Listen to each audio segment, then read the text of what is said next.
Muito bom dia para você, meu irmão, minha irmã. Nosso evangelho de hoje está em Lucas, capítulo 9, dos versículos 18 ao 20.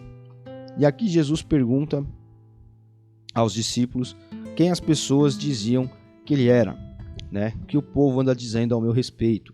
Ele diz dessa forma aqui na versão da Bíblia, a mensagem. E aí eles respondem, né? Os discípulos, uns dizem que é João Batista, outros que é Elias, outros que um profeta antigo que reapareceu. E aí ele pergunta aos discípulos, e aqui nessa versão bíblica vem escrito, ele insistiu. Não sei se na sua está assim, mas ele insistiu, e vocês o que dizem de mim, quem eu sou? E aí Pedro responde, o Messias, filho de Deus, né? O enviado de Deus.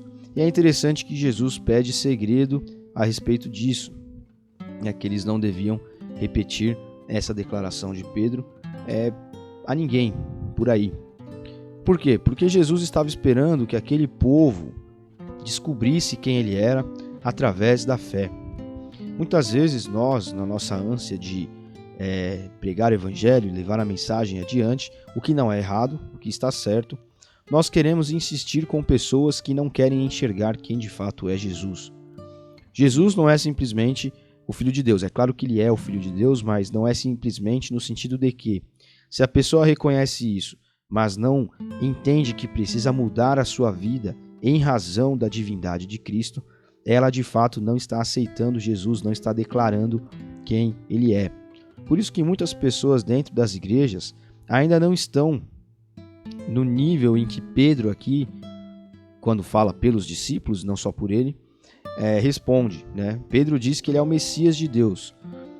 E aqui Pedro ainda não tinha encontrado, eu estou falando dele porque o evangelista menciona nominalmente ele aqui, mas o mesmo vale para todos os outros discípulos nesse momento, ainda não estava totalmente alinhado à sua declaração oral. A sua vida ainda não estava alinhado àquilo que ele declarava. E muitas pessoas dentro das igrejas estão assim. Pedro só vai alinhar a sua vida ao que ele declara lá na frente, quando nós começamos a entrar e a ler o livro de Atos dos Apóstolos. Ali nós vemos uma pessoa que declara com a boca quem é Jesus e cumpre com a sua vida, com seus atos, de fato, quem ele é. Muitos cristãos nas igrejas estão como Pedro estava nesse momento em que ele dá essa resposta. Aqui, Pedro responde de maneira consciente quem é Jesus. Ele sabe o que ele está falando. Olha, você é o Salvador do gênero humano. Você é aquele que Deus enviou como Messias, como resgatador. Muito embora talvez ele não entendesse que Jesus precisaria morrer, etc., mas ele sabia dessa realidade. Muitos cristãos dentro das igrejas sabem disso, confessam com a sua boca e contam para os outros e tentam mostrar às outras pessoas quem Jesus é, mas a sua vida ainda não é uma vida que declara que Jesus é o Messias. E a nossa vida só declara que Jesus é o Messias quando nós agimos de maneira coerente com o que nós dizemos, trabalhando na igreja, servindo a obra de Deus, levando o evangelho adiante e principalmente mudando aquelas coisas na nossa vida que precisam ser mudadas. Você tem pecados, eu tenho pecados. Nós temos vícios no sentido de más ações, maus caminhos, más escolhas. E muitas vezes nós, pela nossa própria vontade, não conseguimos vencer essas coisas. Não conseguimos vencer o mau hábito. Não conseguimos sair do mau caminho. Não conseguimos fazer o que é bom. Não conseguimos exalar virtude da nossa vida. E nós só podemos fazer isso quando o Messias Jesus, de fato, entra e habita em nós. Entra e nos torna discípulos. Entra e nos convence daquilo que precisa ser mudado e nós, como os discípulos, damos abertura para que ele trabalhe por intermédio do Espírito Santo. Então, o que essa mensagem de Pedro aqui, dita a Jesus, nos ensina, e não só a mensagem, mas quando nós pegamos toda a vida dele, é que nós não podemos ser pessoas que apenas falam de Jesus. Não podemos ser pessoas que apenas reconhecem que ele é o Cristo, que ele é o Messias, que ele é Deus, mas nós precisamos ser pessoas que colocam a sua vida diante dele de fato, para que ele seja Senhor também delas. Cristo é Senhor de todo mundo. Cristo é Senhor da natureza.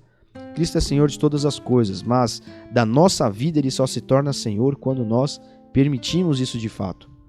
E permitir que Cristo seja Senhor, que nós coloquemos todas as coisas debaixo da sua guarda e da sua autoridade, só acontece, é uma coisa diferente. É algo que nós podemos acreditar quem Ele é e saber quem Ele é, mas entre isso e o domínio da nossa vida, entre isso e a mudança de vida de fato, existe uma ação humana que não é tomada por Cristo diretamente, que não é algo ditatorial da parte dele. É algo que precisa ser permitido por nós. Então veja só que coisa. Ele é Senhor sobre tudo. Mas para que Ele seja Senhor da nossa vida, nós precisamos permitir que Ele entre e que Ele atue nela como o governador dela. Atue nela como o agente de transformação.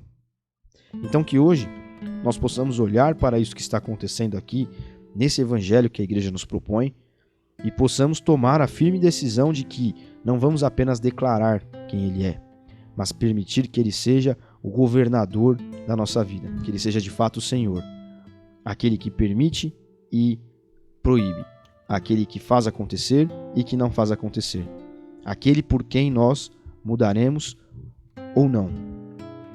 Deus abençoe você. Até amanhã.